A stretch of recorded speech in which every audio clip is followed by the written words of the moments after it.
জুলাই গণঅভ্যুত্থানের প্রথম শহীদ আবু সাইদ হত্যার দায়ে মানবতাবিরোধী অপরাধের মামলায় ২ পুলিশ সদস্যকে মৃত্যুদণ্ড দিয়েছে ট্রাইব্যুনাল।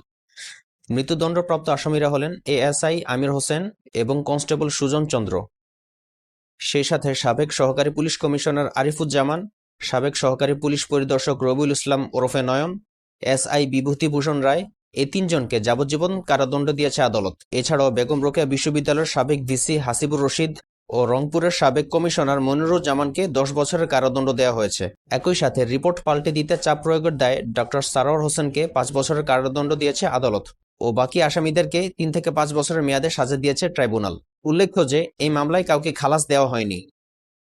বৃহস্পতিবার ৯ এপ্রিল দুপুরে আন্তর্জাতিক অপরাধ ট্রাইব্যুনাল ২ এর চেয়ারম্যান বিচারপতি নজরুল ইসলাম চৌধুরী নেতৃত্বাধীন ৩ সদস্যের বিচারিক প্যানেল এ রায় ঘোষণা করেন।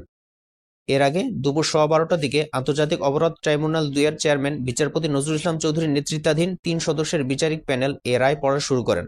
প্যানেলের অপর ২ সদস্য বিচারক মোহাম্মদ মঞ্জুরুল বাসিত ও বিচারক নূর মোহাম্মদ শাহরিয়ার কবির।